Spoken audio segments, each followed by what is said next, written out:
Welcome to the Nerdstalgic podcast with your host, the Ginger Bookworm. Nerdstalgic with the Ginger Bookworm. Nerdstalgic with the Ginger Bookworm.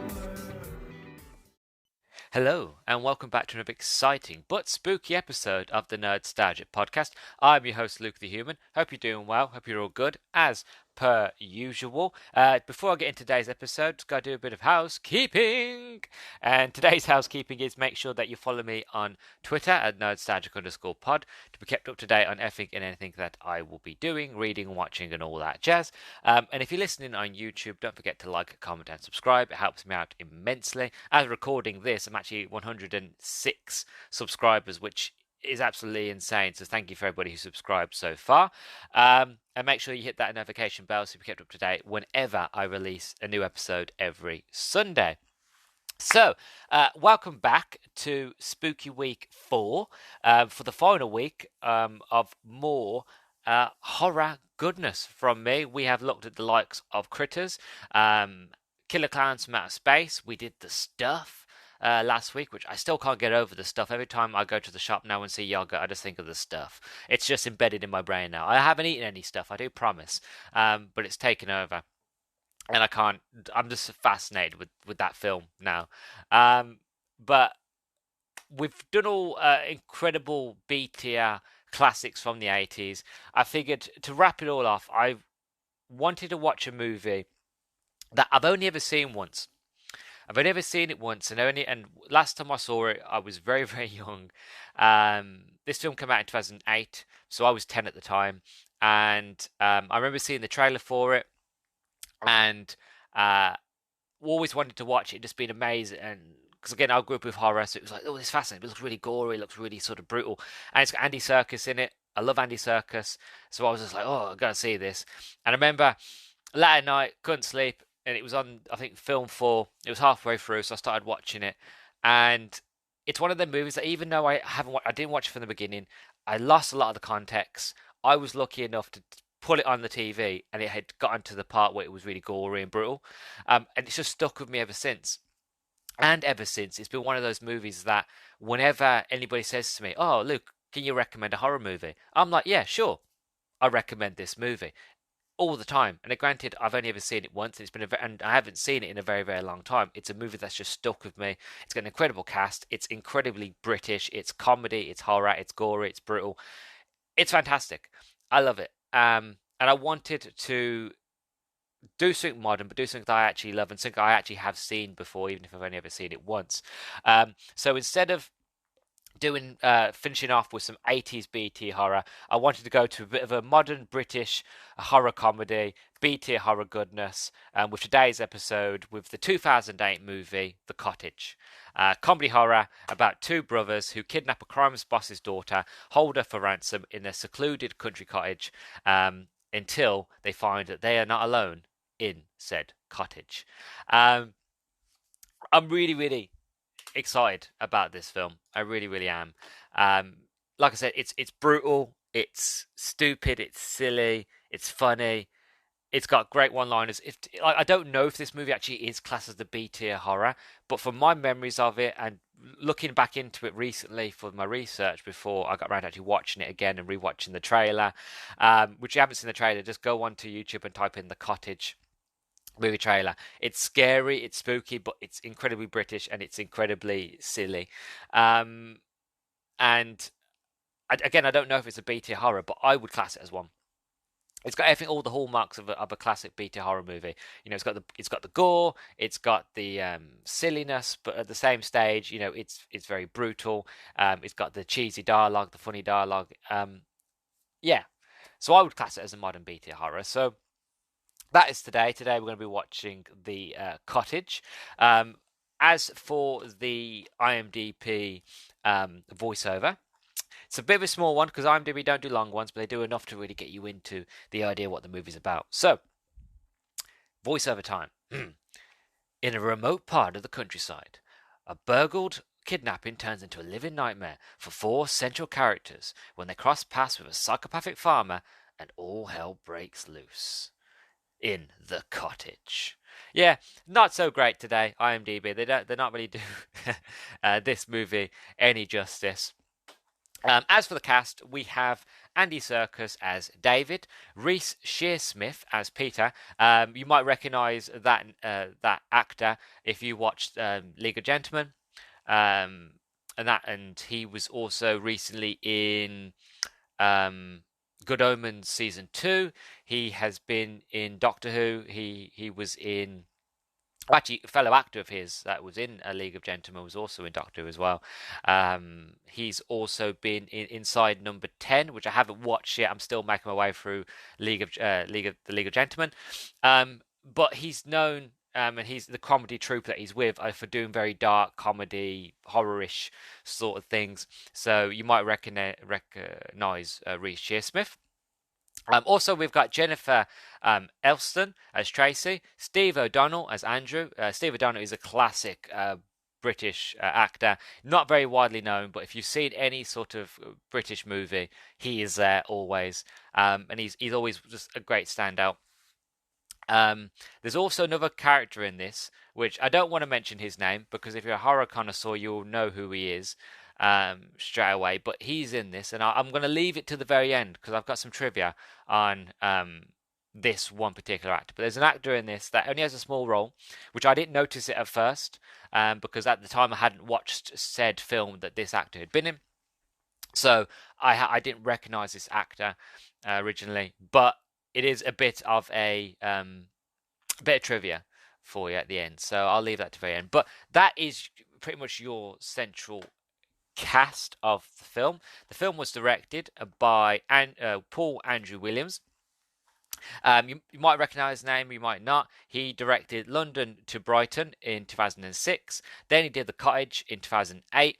Then he did Song for Mariam in 2012, and he did Filth in 2013. I haven't watched any of his other movies. I've only ever watched The Cottage, so I can't say if they are any good or not. Those are his most popular ones, but he's done loads. He's done Cherry Tree Lane, Dates, Murdered by the Boyfriend Intruder, the Eichmann Show. He did Broadchurch, Murdered for Being Different, Strangers, A Confession, Isolation Stories, Bull, The Walk-In. God, he's done loads. Coming Up, Royalty, blah blah blah. He's done a lot of movies, and the reason I'm looking in mention the director is because no matter how much I research this movie, I can't find anything on the production. The only thing that I can find, which if you are sort of a regular to the Nerdstalgic podcast, you know that I like to talk about the production and look into it and give a bit more sort of backstory of how they decided to make the movie and that sort of thing. But I couldn't find anything. All I could really find was that the movie was shot in Isle of Man. And that is the long and short of it. That's where it was shot, and that the movie made. Hold on a second. It had a budget of. Oh God, I'm terrible with numbers. £2,500,000, and it made £1,626,026 and £80 and 80 pence. I think it's 80 pence. Anyway, it didn't make it the money back that it was budget. It got close, but it didn't make the money back. It currently got a 71 or 72 on Rotten Tomatoes, which again I don't really believe much in Rotten Tomatoes, but some people do out there. So it's certified fresh on Rotten Tomatoes. So that should give you some inkling of how good it is. But yeah, so that is about it. I haven't got really much more to say. I'm just really, really excited. This is like I said, a movie that I'm always recommending to people to watch and give a go. And it's like everybody's just like, yeah. Well, I don't think actually people do. So I'm hoping that with this review that I've widened some people's eyes to this movie, and some people will go out and give it a watch and enjoy it. I know I'm really, really excited. I'm ready for this sort of silly British comedy horror. And if it does well, there's other ones that I want to watch. There's Doghouse, there's Severance. Again, all British horror sort of comedies from the early 2000s that I grew up with and I loved. So if this does well, I might go and check those out. But without further ado, enough of my rambling. That's the introduction finished. I'm going to go off now and watch the 2008 classic, in my opinion, um, The Cottage. All right, let's get into it, shall we?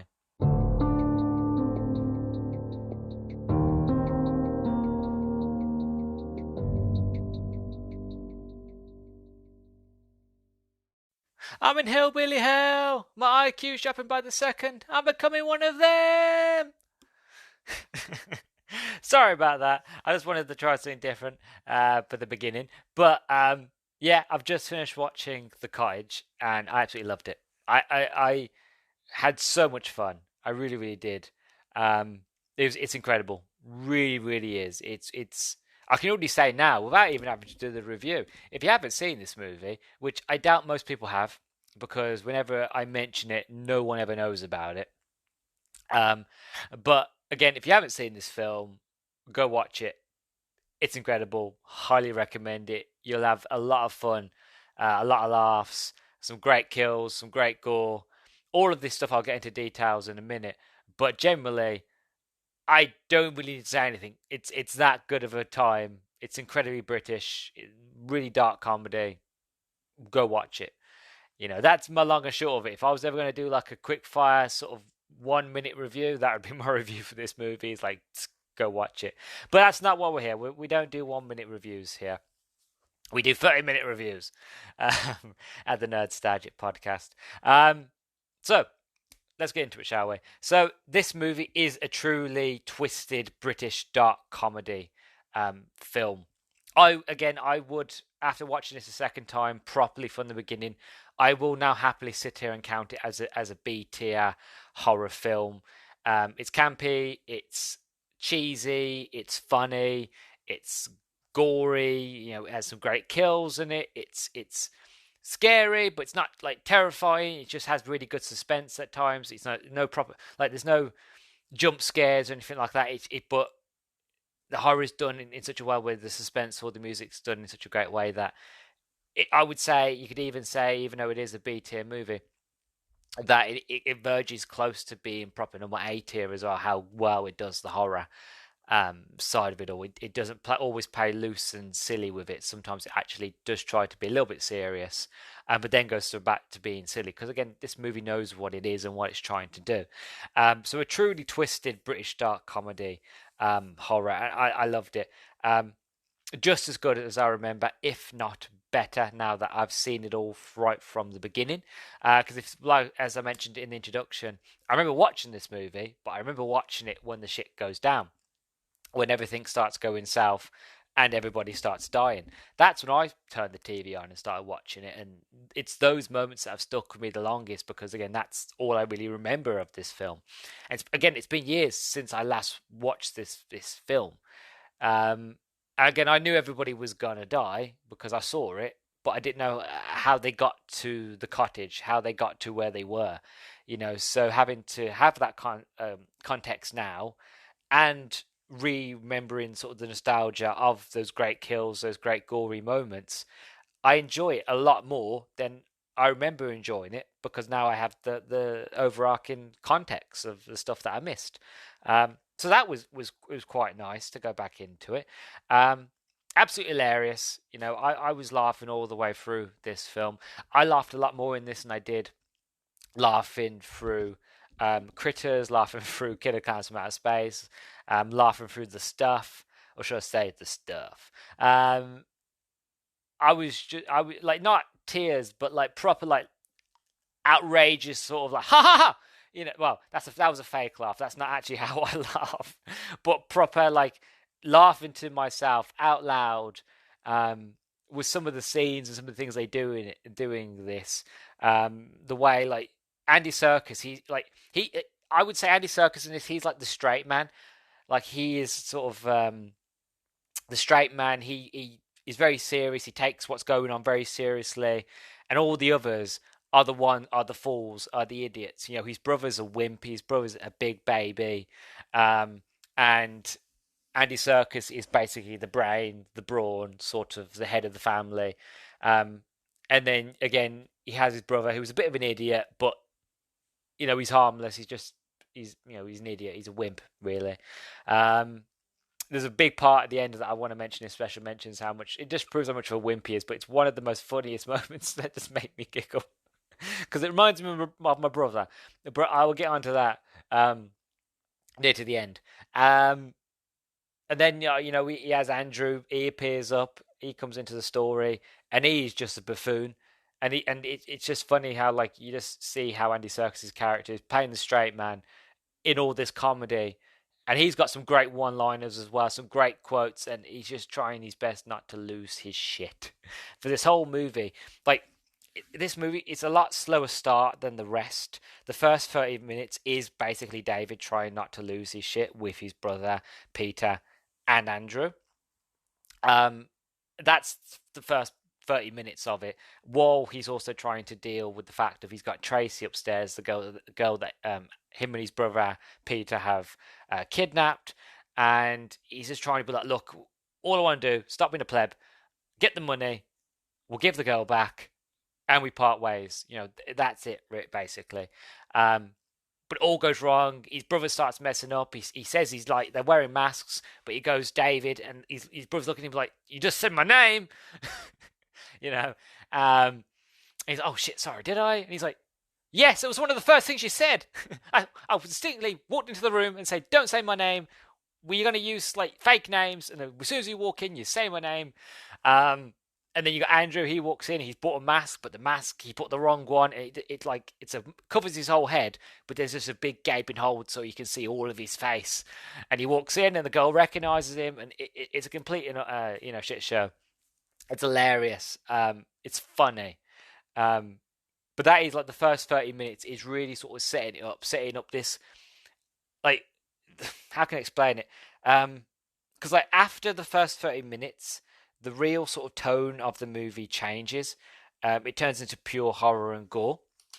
Because like the first beginning of the film, the first 30 minutes is very much of like gangster movie sort of thing. It's a very heist sort of film, very much of like a standard Brummy British sort of gangster film of like we've kidnapped the big boss's daughter, big gangster boss's daughter. We want a ransom, we want the money, and basically they're stupid. The big boss has already figured out who they are and where they are, and he sent two of his best men down to go deal with them. But big guys get down there, they're scoping outside, watching the idiots on the inside freaking out and trying their best to handle the situation, while David again is trying not to lose his shit. And then they mysteriously go missing, and all you can hear is screaming in the woods.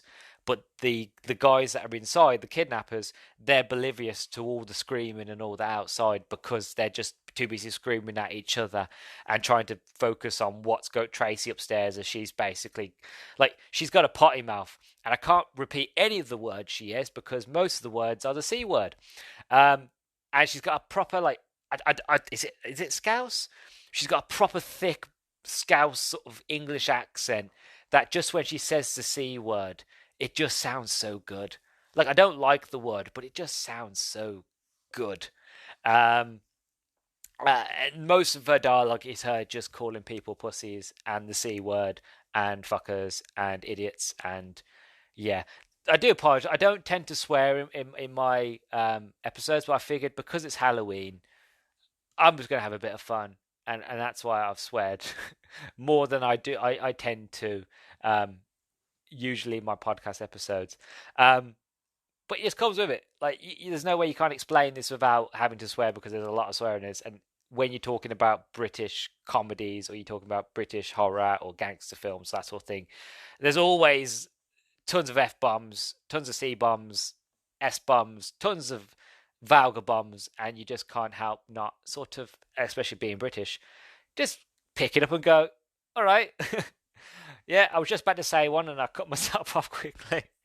That's what editing is for. But yeah, like, going back to it, we're going off on a tangent there.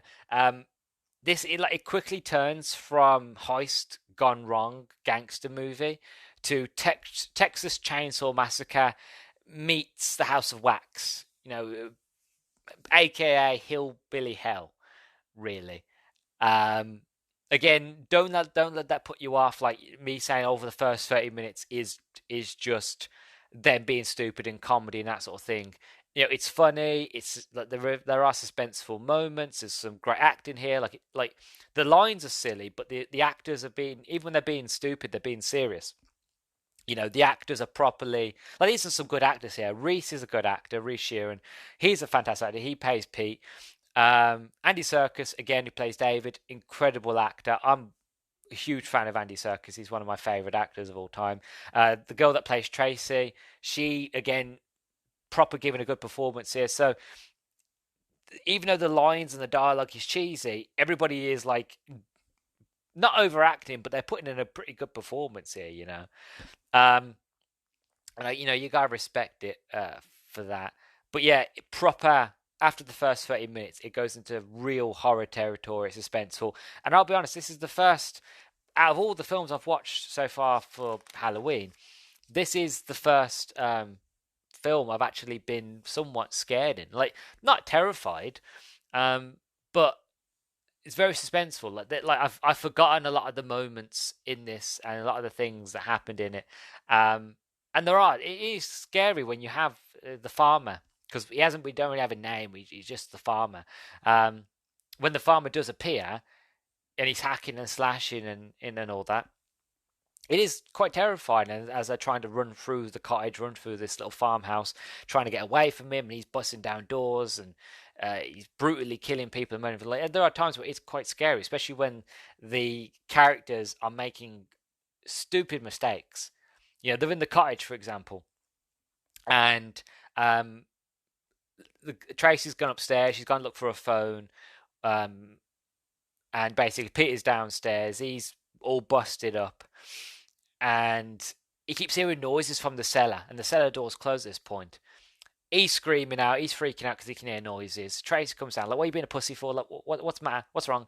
And he goes, I can hear stuff moving down there." And she's just like, "Yeah, we're in a creepy, spooky cottage in the middle of nowhere. It's really, really old. Of course, you're going to hear noises downstairs." And then she just lifts it up, doesn't she?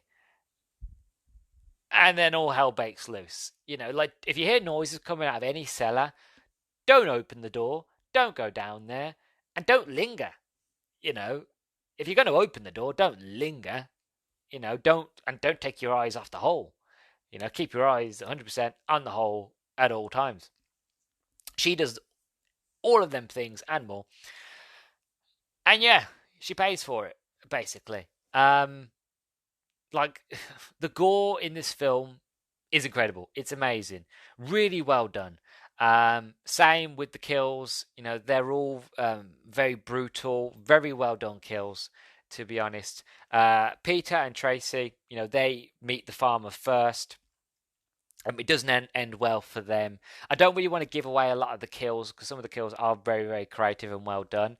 But I can go into like examples, like, for example, Peter gets his front of his right foot, his toes chopped off with a spade. What else? Yeah, David gets it in the leg with a pickaxe. Andrew gets basically cleaved into from testicles to chesticles. Basically, he become chesticles. What else? I'm trying to think. What else? Peter gets a lot of damage. He gets his nose broken. That's mostly done by Tracy. To be honest, she headbutts, like, she's bandaged up, right? She's got no movement of her arms, right? So they're tied her arms behind her back, and she's that much of a sort of boss, like literally badass, that she's got this guy down, and she's headbutting Peter constantly in the face, and he's that much of a wimp and a pussy. He doesn't do anything about it. He's just sitting there crazy and going, "David, David." you know it's hilarious. It's fantastic. But Peter and Tracy, they meet the farmer first, and it doesn't end well for either of them. And then eventually David and Andrew meet the farmer again. I don't want to get into no real big spoilers because like the kills are some of the best part of the film, and like um like I said, some are deliberately hilarious and are done for comedic effect. So again, I don't want to spoil them for anybody. Like for example, there's a moment where Andrew, he's a bit of as I mentioned, he's an idiot basically.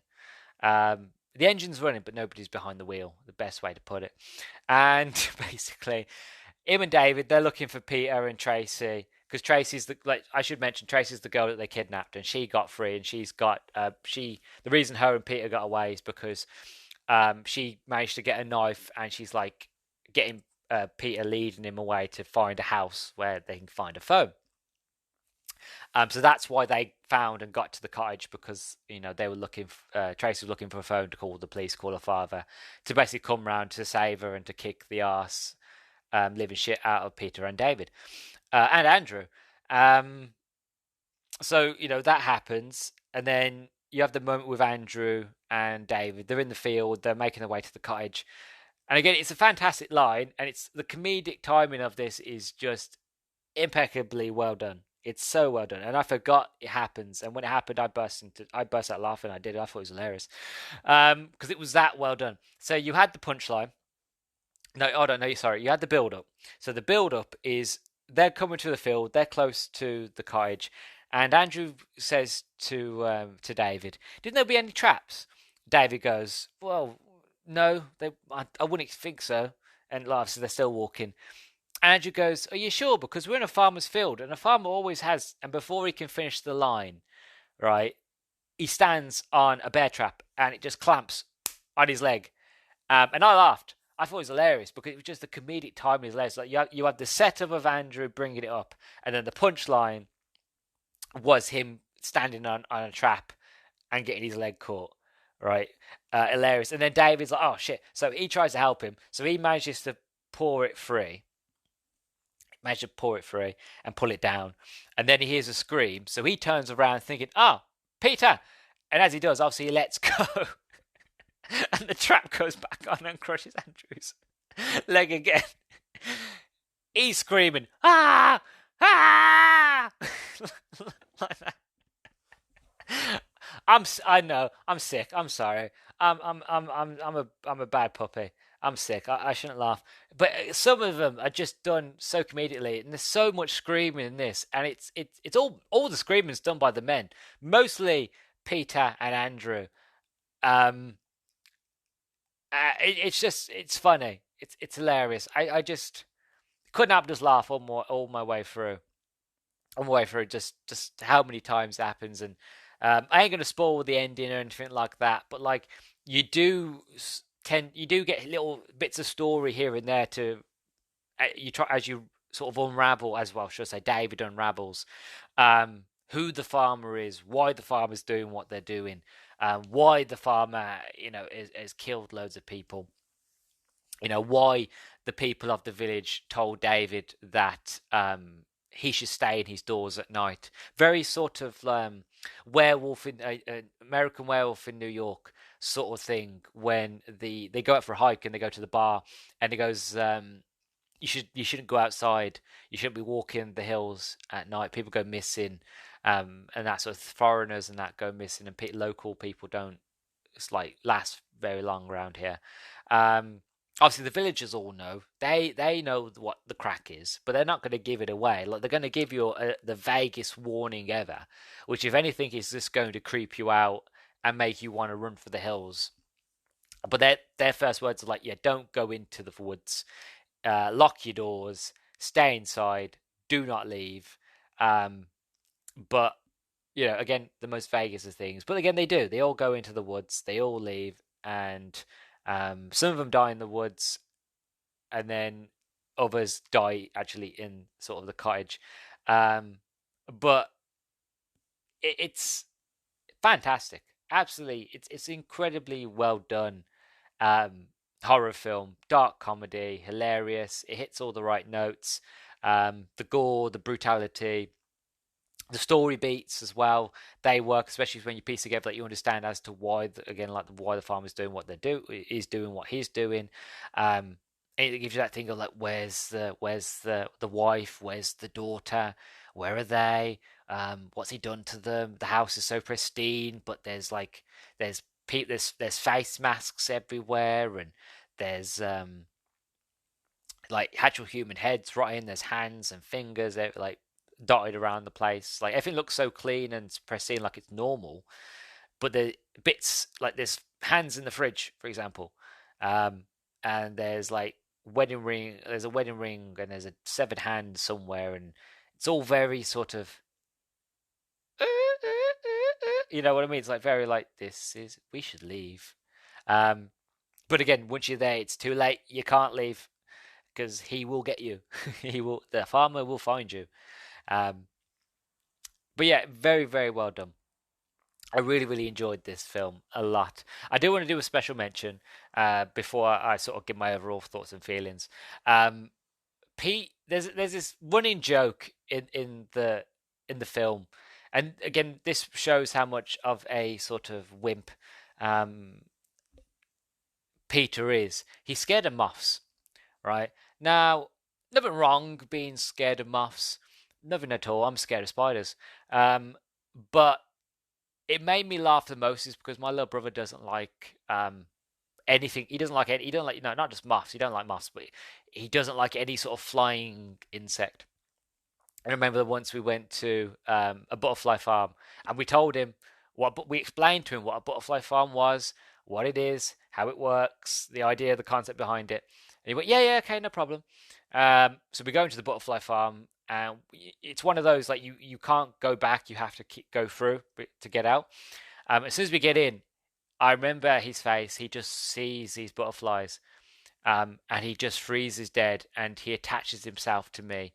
Um, and he every time one comes near him, he's like, ah, he's screaming. You think he's being murdered, and it made me laugh. And the reason I bring that up, and the reason why I bring Peter's moth obsession up, is because there is one scene because I laughed harder at it because of my experience with my brother. Was this one scene where we're in the cottage, and Peter thinks like, I need to find like I need to find like a toilet. I need to find somewhere to freshen up. Like Tracy's gone look for a phone. They haven't met the farmer at this point, and he basically goes to find a way to somewhere to clean up because his face is all bloody where she's hit him and it's all bruised and all that. And he goes into his room, and the camera's zoomed in on his face, and he turns the lights on, and it's this moment where he's just screaming and panicking, and you don't know what he's screaming about, and then the camera zooms out. And when I say that there is a biblical amount of moths in this toilet, like we're not in the toilet, but in like the bathroom, there is a biblical amount of moths in this bathroom, and he's just sitting there like having the worst nightmare of his life, screaming, and all the like these little moths are flying around him, no problem, doesn't even care that he's there, and he's like, ah, ah, screaming. I'm dying laughing because I'm laughing at him. Then I remember in the time my brother was exactly the same, and he stuck to me. And I remember a butterfly landed on my shoulder. He freaked out. He let go. He jumped off me. As he jumped off me, butterflies went past him. So he freaks out, clings back onto me, looks at the butterfly, clings up. This happened twice, two, three times, right? And then he was like, "Kill it, kill it, kill it." I'm like, "No, I'm not gonna kill the butterfly. Nothing wrong with the butterfly." He's like, "It's there. It's in my face." Ah, and I just had sort of that moment of like, oh, I had that same moment with my brother. It was hilarious. I would be the same though if I walked into that room and it was full of spiders. I would have been the same. I'm not making fun of him because he's scared of moths. It's just the fact of it's a running joke that every time he sees a moth, he freaks out, and that he happens to go into a room full of moths, and it's just it. I'm not doing it justice. It's more funny when you see it. It's hilarious, right? So I just wanted to sort of bring that up as a special mention. But honestly, overall, it's a fantastic film. It's one of them horror movies that I wish more people have or had seen, because it's not. It's not one that many people bring up. Whenever you like, you mention horror films, and I mention this film, no one ever goes, "Oh yeah, I remember The Cottage. I've seen that." Hardly anybody has seen this film, which is a shame, really, because it's that good. It's really, really that good, and I feel like more eyes should be um, on it. But yeah, so that is my overall sort of feeling, is the fact that if you haven't watched it, go out and watch it. Do yourself a favor and give it a go. Like I said, like it's funny. It's not overly terrifying and scary. There are moments, again, of comedy. There are moments of horror. There are moments of gore, brutal violence, but they also have the gangster side of it. Like it's very much of like the tone shifts so quickly from like one film to the next, and then you have Andy Serkis basically putting a great performance in, trying to play the straight man while also dealing with his idiot brother and the other their other sort of kidnapper accomplice while they deal with Tracy upstairs, while she's like a hard ass sort of proper Londoner gal who doesn't stand for anything and will properly knock the crap out of you, you know, if given the opportunity, as well as then having to deal with the fact of this maniac farmer who is like ripping people to pieces and killing folks, and then he's having to deal with that at the same time. And it's like, can I not just get one? Nothing go right tonight at all. And then the ending. I'm staying away from the ending, but the ending is very much of like, oh, for God's sake, sort of thing. Um, Very much for the character, and then a lot of the things. If you've been paying attention as well to a lot of the, I know even though there's not a lot of story there, but if you pay attention to the horror parts and you pay attention to the farmer parts, the ending is very much of like, oh, for God's sake, sort of like you thought you was out the frying pan and you went back into the oven, sort of thing. My best to try to be as vague as possible, but definitely 100%. I can highly recommend this to everybody, anybody, to watch this. If you're American and you watch this, I think you'd still find enjoyment out of it, but there might be a few English sort of proper slang words that you might not understand. But I still think you'd have a fun time with this. But that is my overall thoughts. Before I wrap it up and come to the end, I did say in the introduction I had a bit of trivia. And if you're a horror fan and you like your horror, you will know this bit of trivia. Well, you won't know the trivia, but you know the person in the trivia, the one cast member that I didn't mention, and for very good reason, because I didn't notice. Obviously, when I first watched this film and I saw this scene that this certain character, certain actor, is in, I didn't know who it was because I hadn't yet watched the movie that said actor was in and was actually famous for, and I think the actor actually still plays this character even today. And I think there's been a recent film actually for this series out recently. But basically, here's a bit of trivia that is like is the one bit of thing I've been saving up all this time that you've actually been waiting for. You didn't want to know about my review. You just wanted to hear this bit of trivia. So, the man with the dog who speaks to David when he goes into the village to make a phone call to the boss to basically let the boss know that I've got your daughter. I want 100,000. I'm at this location. Boom, boom, boom, boom, boom. The man with the dog who comes up to David after he finishes off the phone is Doug Bradley, better known as Pinhead in the Hellraiser film franchise. Yeah, I had no idea who that was. I didn't reckon. I'm so obviously I'm so used to seeing him in Pinhead makeup that I wouldn't recognize him without it, and I didn't. I did not recognize him at all. Like, and it wasn't until going through the trivia I was like, oh, it's him. It's Doug Bradley. I was like, oh, that's pretty cool, and it's quite fun as well. The fact of they get another sort of horror icon and they bring him in there, and that for people who are horror fans will know who he is and recognize him. and get the get the fun side out of it. The sort of that nostalgia berries, like, oh god, it's Hellraiser, um, as well as it just being a pretty good film. So that's why I didn't mention the guy's name, because I wanted to leave it for the trivia round. But yes, Doug Bradley from Hellraiser, Pinhead, does make an appearance in this film, which I think is really, really, really, really awesome, if you ask me. But yeah, that is everything. Uh, Again, like I said, I love this film. I really do, and I'll happily watch it again and again and again. And if anybody wants to uh, watch it with me, I'll happily put it on. I haven't got the DVD. I did watch the unrated version. That's probably why mine had a lot more swearing in it and a lot more gore um, than than possibly the rated version. Or maybe mine was longer. I don't really know. But I got extra goodness. So I guess if you want the extra goodness, look for the unrated version. You could probably find it cheap in CEX or a charity shop for like pennies at this point, because it's, movies don't sell for a lot nowadays. It's all about streaming. I don't know if it is on streaming. I didn't look. I managed to borrow a copy of somebody who I knew had the film, and that's the version I watched. But I'm sure you can probably find it somewhere streaming somewhere, possibly. Or like I said, the DVD is really, really cheap.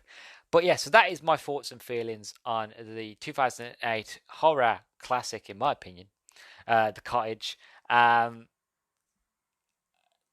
Oh God, I completely lost my train of thought there. I'm that much in inertia of happy and excitedness that I forgot what I was going to do.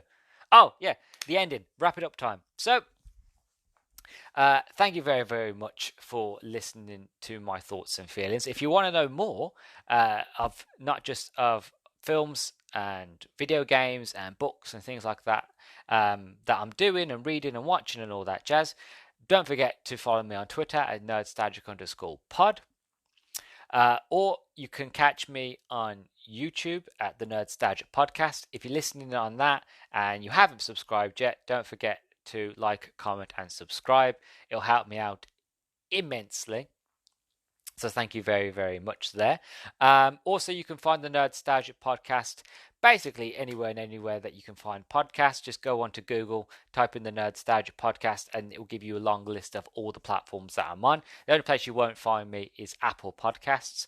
And yeah, so spooky week 4 is over. Spooky week and spooky season in total is done, which I know is a shame. I would really rather not it end, and I wish I could carry on watching a lot more B tier horror films. Like I'd wanted to watch The Blob, the Reanimators, the what's her name now? That woman, Evelina, not Evelyn, Eveliva.